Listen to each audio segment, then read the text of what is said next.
Welcome back for the end of the trilogy of Go See a Movie. We're doing a walk and talk, as they say in the business.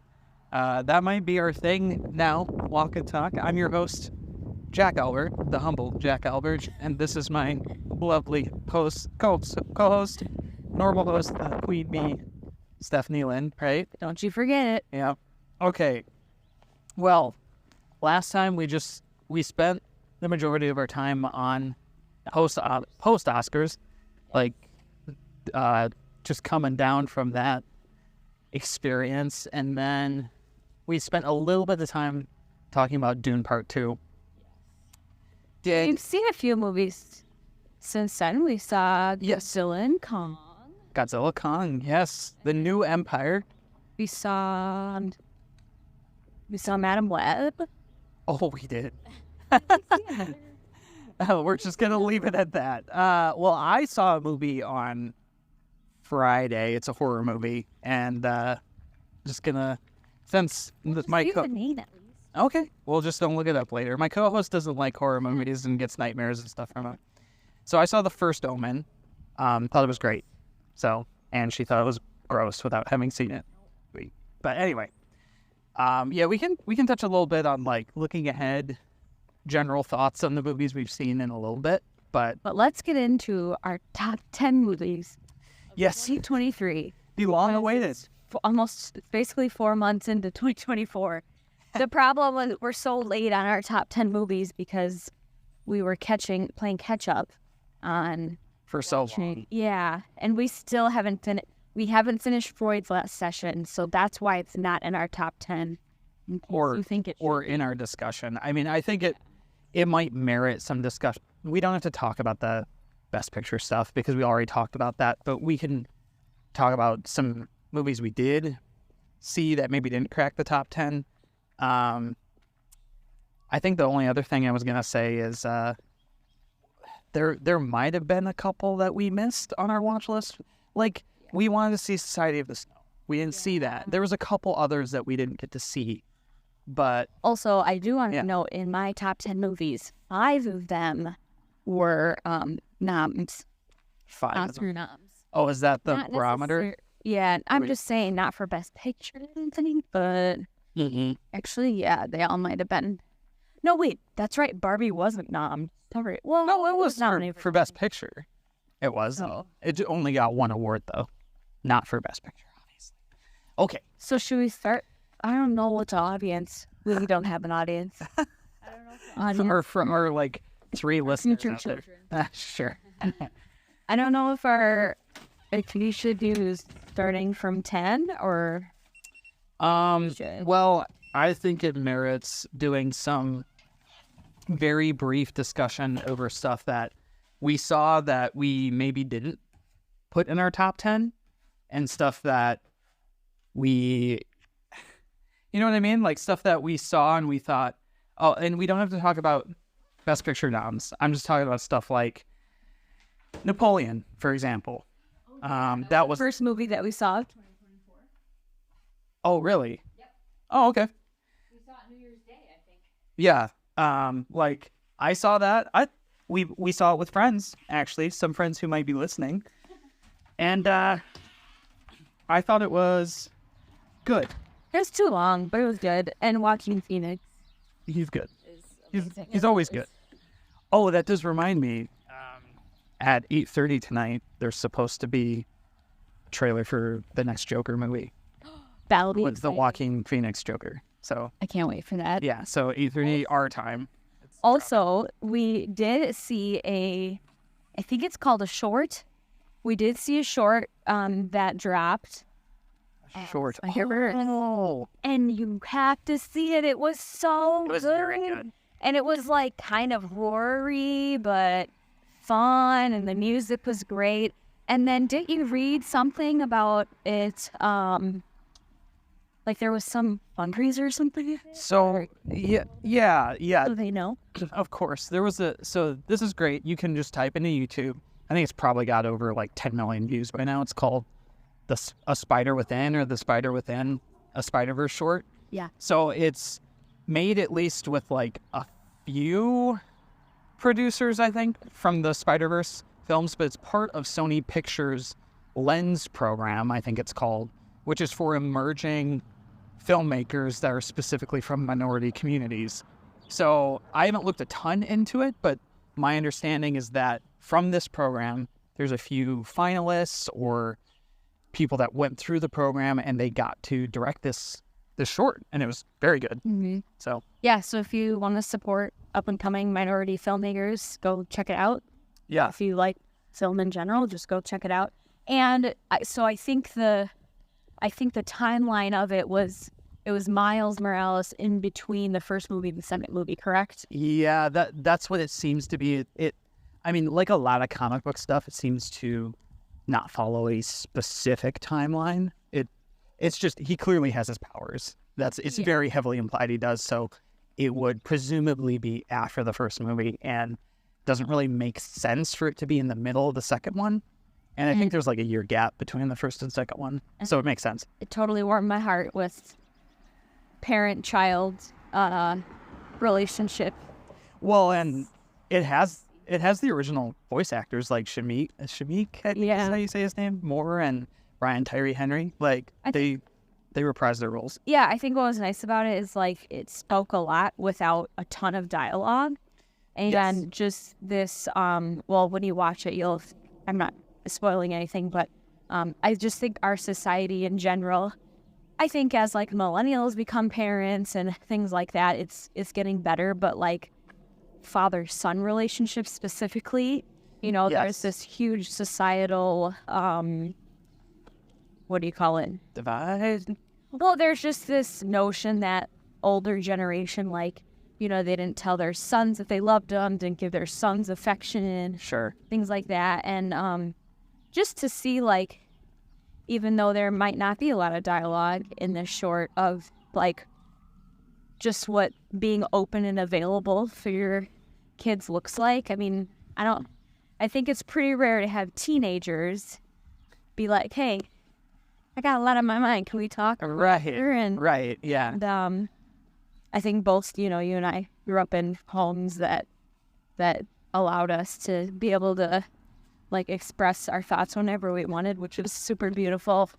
We also were very blessed with loving homes and loving families, so that's absolutely a privilege that you and I have. Yeah, so just a really cool short. Go check it out. Yes. Yeah. We should get back to the rest of 2023 stuff. All right. Okay, so look, should we touch on a couple other things really quickly before the top 10? Rapid fire. Because, like, Ferrari, I saw that on my own without you. Yeah, how was it? I thought the acting was incredible. Oh. I really liked it. I thought it was really good. Oh, was that with the Italians? Yes, yeah. Adam Driver. Yeah. He played Ferrari. I did think it was a little bit limited in scope, but I mean, I think that was the point. Like, it was telling a very specific event, chapter, whatever. But yeah, I mean, I thought it was really good. So I think that's Michael Mann, big director. Describe the movie in 3 words. 3 words. Italian. It's very Italian, like culturally. Go see it. Yes. Feel like it. Anyone in my family, go see it. Yes. Yeah, legitimately, I think you and your family would like to watch it. Legitimately. Fast, which is maybe no surprise, but it does kind of move pretty quick. And it's a topic matter too. Okay. I need a 3rd word.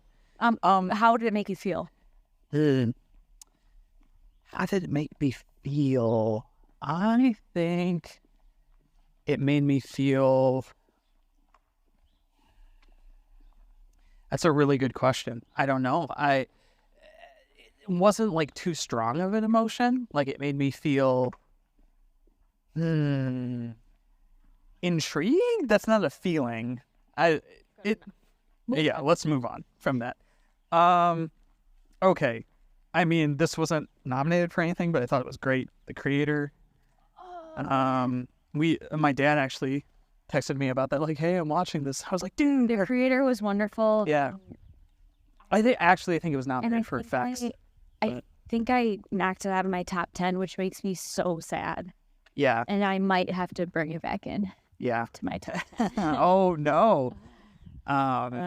We also enjoyed Dream Scenario, which we rented. Dream Scenario was cool and weird and hilarious all at the same time. Yes. And like sometimes a little cringy, but it was like the funny cringy. It also helps when you're watching it with someone you like. Yes. Oh, yeah. There's a couple scenes in there which A are couple just... scenes that are so awkward and so like you're so embarrassed. Yeah. And he's like thinking about it. He goes, "Oh, this is awful." But it's so funny. It's so funny. It's funny. Like I just that scene, we just about died laughing. Yeah. You'll know it when you see it. Yeah, but it's a cool concept. I think what I liked about it's nice. The last Nick Cage thing we saw was Was it Unbearable Weight? Unbearable Weight of Massive Talent, Wow. which was incredible and great. And Yeah. it was like bombastic and hilarious. And this one was a little bit of a different Nick Cage, like really he was serious. Yes. And his character that he played was so just serious and kind of depressed. Yeah. And yet the movie was like really goofy weird. So Yeah, you haven't heard me say this, but kind of my takeaway from it was he felt a little bit like a Walter White character to me. Yeah. And that like he has this chip on his shoulder and he is capable of great things but isn't really respected for it. Yeah. So without the killing without the meth and killing people and say my name and yeah. Okay. oh, Yeah. Oh well. oh, Oh yeah. oh. No. Yeah. We don't want to say it. It's good. It's so good. Definitely. I think you can stream it. I think it's on Netflix or Hulu or it's on one of the platforms. Look it up. Use Just Watch. That's what I use to find stuff and the internet. Anyway, okay, there is one thing that we did not get to talk about last time, and then I want to dive into our top 10. We just kind of listed, man. Yeah, I know. And then we can tear each other apart with that. But there's one big thing. It's not in my top 10. I don't know if it's in your top 10. Okay. Anatomy of a Fall. It's not in my top. Okay, 10. it's not in my top 10 either. I'm going to talk about a spoiler from it. So preface, if you don't want to be spoiled on Anatomy of a Fall, skip like the next minute or two. Yeah. But I specifically want to talk about something that actually knocked it down in my book Oh no. that I found out about after the fact. What is it? So like, we enjoyed it. Jack didn't tell me. No, yeah. No, I've been saving this for this discussion. So we enjoyed it, right? Like we thought it was a great film. It actually has a scene, I think we've talked about this, that like you and I stopped the movie and we like talked about for a while. It was about like marriage? it was like the couple like going at it, like arguing. And you could kind of see both sides. It's just tearing each other apart, and it's like we paused it. And Jack and I are like, we've had the same type of argument. Like that's, it's like the other person is coming up short, Yes. and we're ticked off, and it's like, look what. Anyway. Yeah, no, it's great. Yeah. So, I obviously am very biased as a creative. That's the big thing I got to preface this, where I have a huge, strong belief that you do not tell the audience what you intended to mean or what the quote-unquote proper interpretation of your work is. That's fair. With that being said, in the DGA podcast, which I recommend, I think it's like listed on our Spotify page, is like, go listen to this podcast. It's a great resource. They're about Build America. yeah. It's like Checking. yeah, it's like the Director's Cut DGA podcast. It's the official DGA podcast. It's great most of the time. But one of the episodes was on Anatomy of a Fall, and it had the director. She was talking with another director about her process, and she's a French filmmaker and stuff. So maybe some of this got lost in translation because she had a translator. But the big thing that really took me by surprise was she was kind of directly asked about what she intended for the ending. And what did you think? Like, what's the intention? Or do you remember? So, We'll say it. yeah, she basically said that she intended that the boy, with his testimony at the end, was lying. Which I was really taken aback by that. Not because I didn't think that was a possibility to save mom. Oh. And it just really threw me because I'm like, I don't like that. You shouldn't have tipped the scales. So that was just my personal thing, and it kind of knocked it down in my book as like, I mean, I really liked it. Go watch it and tell us what you think. Yeah. So anyway, we're going to move on from that. That was just the big thing I wanted to talk about. You and I do our one and then two together. Oh, we're going down from the top. So I give my one, you give one, then two. Because people know what our one is. So I mean, did our 1 through 5 change?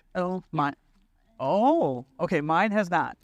So I can just give the refresher. Okay. So what was your number one? Barbie was my number one. What was Barbie 2? Wow. And my number 2 was Spider-Verse. So was mine. Wow. You didn't know this? I guess I forgot. Okay. Well. And by the way, having both of our 1s and 2s being the same. Very rare. I don't know if it'll ever happen for the rest of our lives. It may not. 2023 was our year. It was the year of the Alberts. Maybe that'll be the name of the episode. What was your number 3? My number 3, Asteroid City. Oh. What's your number 3? By the way, that's really good. When I first looked at my top 10, Asteroid City wasn't in my top 10, but I'm like right now trying to figure out if I should boot number 10. Okay. Because Asteroid City and The Creator were in my top 10 at one point, and then I kind of just was like having trouble figuring out what to do, and then I booted The Creator and Asteroid City, and I'm sad about it. Oof. And I might regret it. So what took Asteroid City's place? Not necessarily in 3, but what's your number 3? Well, my number 3. Yeah, you're dancing around it. Well, my number 3 was Nefarious for very long, and and today I'm switching 4 and 3, and I'm putting Past Lives at number 3. Okay. You know, that does not surprise me because you've been a huge Past Lives stan. Like, for so long, you have been a huge fan. Since I watched it, I haven't been able to stop thinking about it or talking about it. And while Nefarious is my number 4, and while Nefarious is wonderful and absurdly, like, goosebumpy, I think part of it is it Nefarious the clean Christian movie? I believe so. I know, well, I don't know for a fact, but I'm almost positive it's distributed by Angel Studios, which is a Christian distribution company. And I think what's getting me is that Past Lives is like, and like, I don't know. I don't know. It's just like as Hollywood as you can get, and yet, like production quality, you mean? Yeah, but like I don't know who produced it, or it was the Christian movie basically. And correct. Yes. Was it? It was 24. That's a good thought. It might have been. I don't know, but either way, just the fact that like they told a story that was simple and about marriage, which I'm all for. Yeah. And marital commitment, and with there being literally no sex, like I can't get over it. I can't get, because to me it goes, hello, see, you can make good movies without being in your face. Yeah, and guess what? You can make movies like that don't have to do like all revolve around like cheating and things like that. Yeah. So anyway, the cultural aspect of it was really cool, but I think it transcends culture. Like the Korean culture. Well, yeah. And I thought the whole concept of Inyeon, which I've not heard in a film before, I mean, it's a cultural thing, I assume. I haven't looked into it too much, but it sounds really unique, and it seemed like kind of an underpinning theme to the whole film. Yeah. I think really drove home what made it special. I mean, if Barbie and Spider-Verse weren't 2023, Past Lives would probably... That'd be year 1. It might be, but it's not. My number 3. So what's your number 4? My number 4, I have said this already, Skinamarink. Okay. You know that. We don't have to dwell on it. Cool that a horror movie is that high up. I really liked it. I know there's quite a divisive opinion on it, like even just looking now at the average ratings on IMDb. It's not high at all. And I just really liked it. I thought it was it's very hard to see unique concepts with scary ideas. And I don't get scared by horror movies. Yeah. I at least felt... Movies don't really get like recognized or nominated for being like incredible. Oh, that could be a whole podcast episode. It's a lot like action movies or even like superhero movies. Like it's just like, oh, I feel like they just kind of get pumped out, and then people are like, oh, we'll see it to see it. And I feel like the most our friend Josh, he talked about this with me at the Oscar party about the idea that horror movies are just kind of like looked down upon as lesser, but I feel like they're the most experimental, like out of all the genres. Like they're trying all these different things. So I just really liked it because it really took me for a ride. It really was a unique concept and approach. It's very lo-fi, like everything's kind of low quality, and you don't really have a perspective in it, which is really, really cool. So I think if it wasn't a horror movie, you would... I'd probably love it. Yeah, I mean, I think you would at least find it interesting. I'll Wikipedia it later. Okay. When it's not dark out, because I don't Wikipedia any scary movies unless the sun is shining. Yeah. No, it's really good. Yeah, it's really unique. So it's mine to 4. Okay, and my 4 is Nefarious. Yep. So Great good. film. In case you don't know what it's about, well, can you just... Super quick? Yeah. Like explanation? Really quick. Yeah, I mean, it's basically about a demon that takes over a serial killer's or criminal's body. And technically don't know. We technically don't know, but it's like heavily implied. It's a serial killer who claims they're taking inside of his body. And a lawyer's representing him, trying to get him off of death row. But there's a number of things that, like, you're led to believe as the audience, just like the lawyer is, that this is real. And it's very much, if you've ever read Screw Tape Letters by C.S. Lewis or anything like that, it's very dialogue heavy. Yeah. It's very good. Yeah. Like, it's very entertaining. So even if you're not Christian or into that kind of thing, just give it a watch. It's very different. Uh-huh. So, yeah. Even if you're a Satanist. I mean, you're represented in the airline. Yeah, hey, for our Satanist listeners out there, might not be fans of most of our opinions, but hey, we really like this movie. So yeah. Which number 5 for you? Number 5, still the case. None of my 5 changed. Okay. Godzilla -1. Yep, and you love that. Oh man, so good, so good. Not my favorite Godzilla film, but way up there. Sweet. Yeah, very good. My number 5 is Wonka because my childhood is redeemed, and because Timothée Chalamet, and for those of you that listened to our last podcast, the dude was amazing. And yes, and Timmy is our French Canadian boo. he's pretty good, and Albert loved Timothy. and he's very good in Wonka. Very good film. Wonderful. I'm not gonna touch Wonka very much. 6? It's just 6 is Reptile for me. We haven't talked about this much. Reptile actually. With Justin Timberlake. And it's on Netflix. Benicio del Toro was in it. First time director. Like, yeah, that's. I listened. Listening to his podcast on the DJ podcast, his episode, it was just really interesting hearing his journey, and I thought it was incredible for a first time directorial debut. Very intense, very interesting, very like there's a lot of mystery, but the atmosphere is very heavy in it too. I mean, if you want like thriller, mystery, but action heavy, and like, but you also don't know where it's going. Yeah. Yeah. I mean, honestly, I would say just give it a watch because you'll be like, this is a first time director. No way. Yeah. Could not tell. We were pretty pumped up after we saw that. There was, not to spoil anything, but there was a scene where you and I talked about after the fact that we were like, oh, I kind of wish they would have went there. Which we could actually kind of tell them because they're not going to know that it was. What?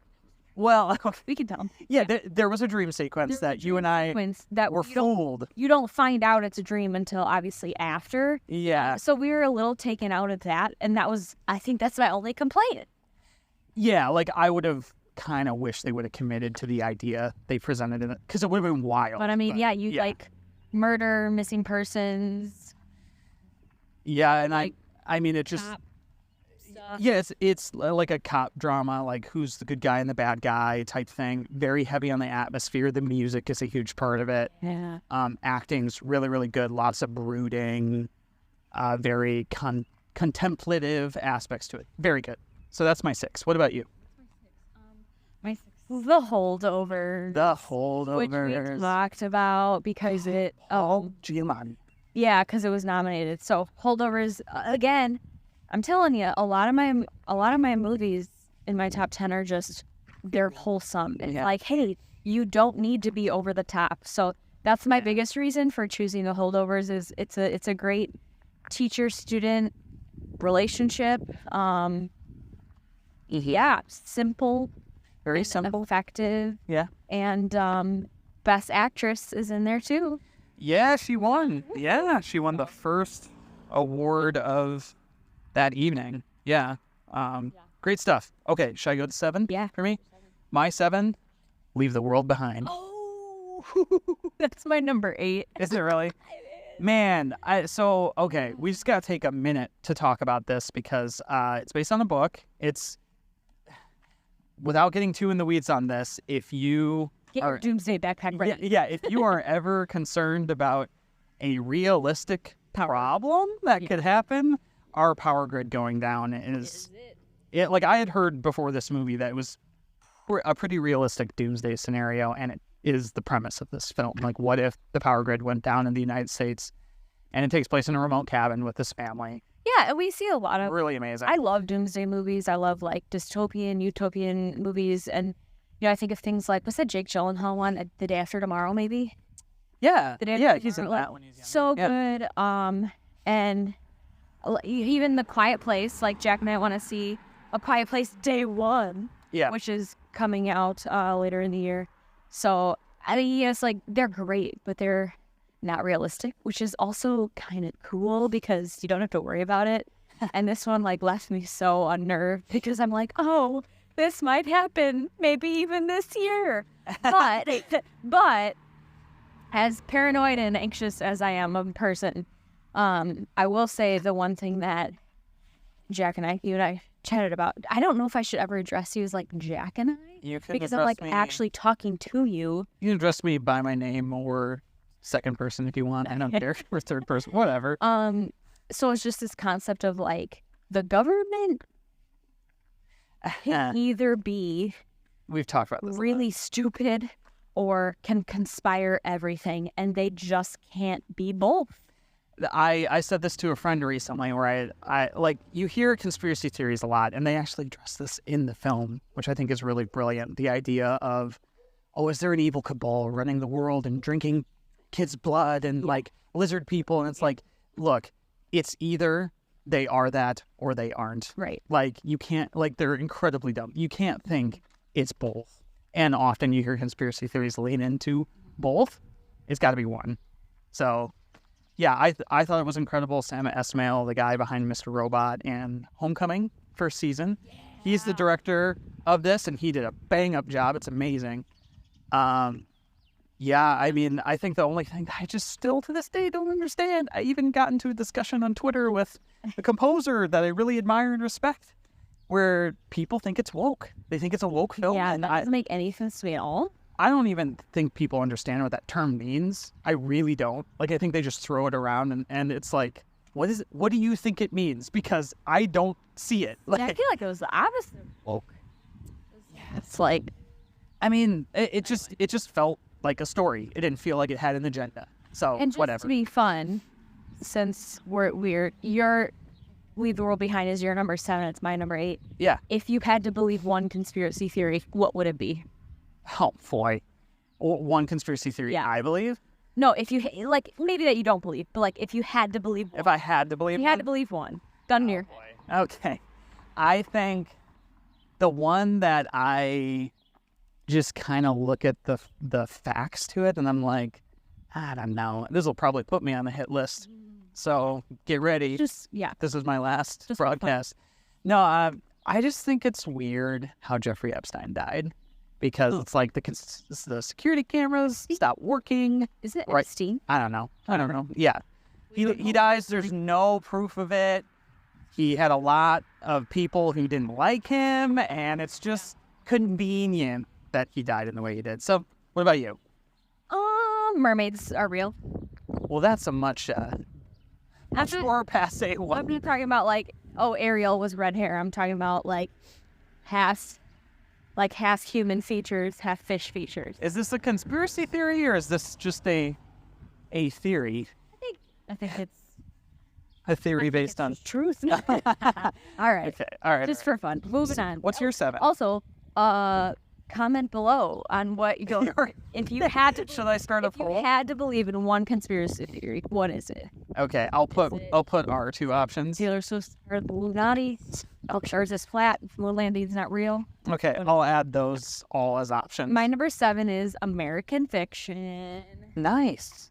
Okay. Wow. So, Because it's American Fiction. do you want to say anything specific about it or not?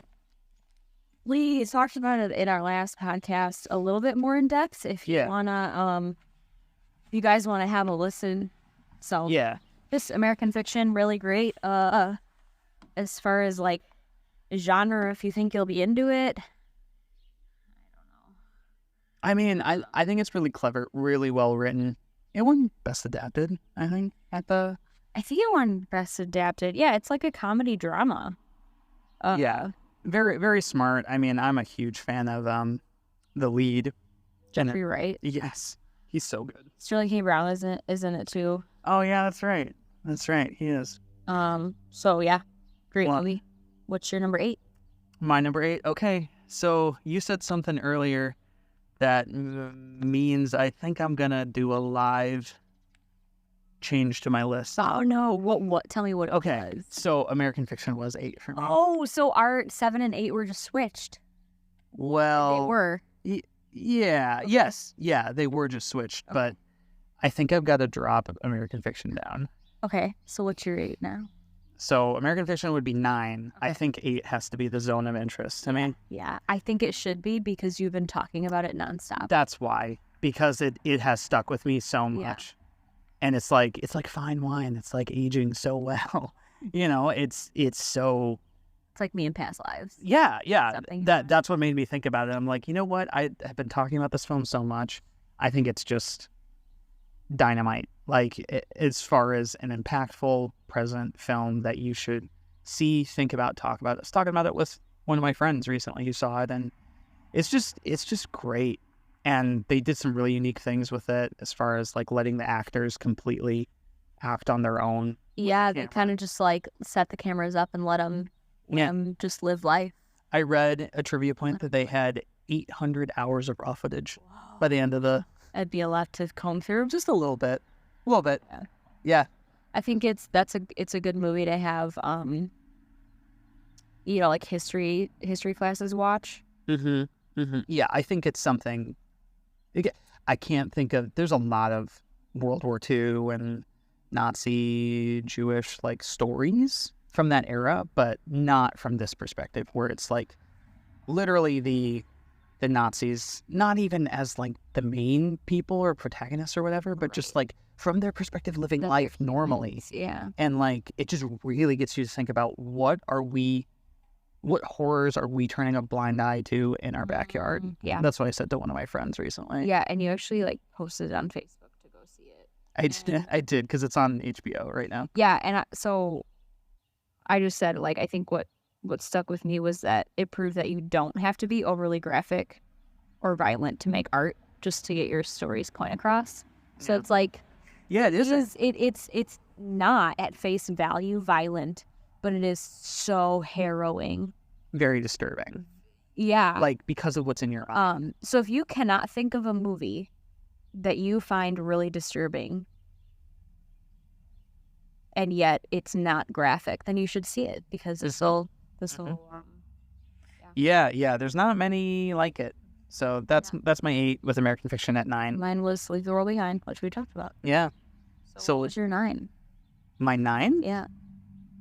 Well, my 9 is American Fiction. Oh, that's what I just said. Okay. Yeah. So my 10? Your 7 was... My 7 was Leave the World Behind. Okay, and then 8. My 8 was The Zone of Interest, and my 9 was American Fiction. Okay, my 9... This is where I'm really struggling, because, like, 9 and 10 I love, but I also am sad that I kicked out Asteroid City and the creator. My 9 is Killers of the Flower Moon. Talk about that, please, because that is one I would not have picked for you. And the problem is like I'm not confident in that being my number 9. Just It's because 9 or 10? It's my number. It's 9. Oh, geez, wow. I'm not confident in it being my number 9. Why is that? Because I just feel like it's one of those movies that's like, oh, it gets all the award. It's like there's always a movie like that every year where it's like, a biopic or like historical, and you got like a really big actor and it's a 3-hour movie and everyone's like, oh, this is so wonderful. Like kind of a little overrated-ish, but it's not. Sure. Okay. I enjoyed it so much. I think Leo did a great job. I think what I liked about it was I think I was mad that I never heard about any of Sage. I never learned about it in history class. Mm-hmm. And while of course I think some of the narrative might not fully be true, like with like Leo who plays Ernest Buckhart and sure. Molly, I've heard that their like love story wasn't like totally accurately depicted because they kind of made they made Ernest a little bit of like a they made him kind of like, oopsie, I didn't mean to, and he was a little bit apparently like maybe more malicious in real life, like, it was kind of like I just got caught up in it, versus what I've read is like, yeah, he's definitely more of like a Walter White, like, dude, you know what you're doing. That's so interesting that you say that because Martin Scorsese said in an interview, I'm assuming you haven't heard this, that before he took on the project, he was like meeting with Osage and talking with them. Yeah. And he was trying to like figure out if he should do it. Yeah. And one of the things that the people he talked with stressed specifically is they said, Molly and Ernest were in love. You have to remember that. Yes. And maybe he went too far the other way because, there was an Osage person who was like a rep who saw the film and was really a fan. Yeah. But it's not, movies aren't going to, you're never going to satisfy everyone. Right. Like you think that like with Maestro, we talked about that last time. Yep. There were people that were really upset and offended. Yeah. With how they made the makeup for Bradley Cooper and Maestro. And there was we just mentioned this in the last podcast. It was like Leonard Bernstein's family loved the film, it, I thought. and they okayed it or whatever. Yeah. But what do we know? We're just lowly watchers. But I think Lily Gladstone is what got me. She's fantastic. Yeah, and I also it's just I love learning about other cultures. Yeah. I don't know. I think it just, in general, Killers of the Flower Moon, like, brought up, like, just this human empathy that we should have for people that, like, we don't know very well or people that we're not familiar with. And so it was a very, very long movie. It was in like 3.5 hours. Yeah, it was so long. We watched it with friends. And we have Leo movie nights that we've been doing for about 3 years, but we've only gotten through, like, 6 movies. We got more. So we specifically watched a Leo movie and we're like, guys, we gotta get through this. Gotta get through it. It was, for a 3.5 hour movie, it kind of flew. It did. Like, I was kind of surprised with how much it flew. So yeah, but yeah, I will have it stick with my number 9. What's your number 10? All right, I debated about this for a while, but and you might be like, oh, that's not real of you, Jack, to do this, but like, he's my guy. I can't say no. Okay. The Killer, David Fincher's film. Oh, really? I have to give it my 10th spot. I have to. You don't have do you have American Fiction? Yes. Oh, so you don't have Holdovers in there? Correct. It just missed it. Holdovers was 11 for me. Because I thought okay. Holdovers was 11 for me. I like playing that game. The Killer, really? I mean, it was good. I thought it was great. Just you gotta understand, Fincher is my favorite filmmaker. It promotes men doing yoga. That's kind of cool. That's true. I think if you're looking for a deeper, and it's the reason it's 10, if you're looking for a deeper story with like a lot to say, it's not bad. But in terms of like, it's a 2-hour movie. It's just under, actually. It's really about this killer who goes on, like an assassin who goes on a revenge streak after he's wronged. And I actually want to watch it again because I watched it like the night it came out, and I was just like, I'm really engaged the whole time I watch his films, and it has what I think is the best fight scene ever put to film. I took even 10 minutes, so we need to wrap this up. Okay. Well, I'm done. I got through. Yeah, the killer's fun. My number 10, I had a reptile, which we just talked about earlier with Justin Timberlake. Honorable mentions. I may or may not, depending on the day that you ask me, I may throw in The Creator or or Asteroid City. So yeah. Where did Mario land for you? Because it was in my top 10 and I knocked it out. Mario was in my top 10 too, and I knocked it out too. Look, it's a fun film, but it also it doesn't do it doesn't take enough risks creatively. So I couldn't in good faith have it in there. Yeah, there's way too many good films last year. I'm kind of bummed you didn't have Nefarious in yours, but that was up high too. Do you prefer Nefarious or Past Lives? I mean, in my ranking, or I think I prefer Nefarious. Okay,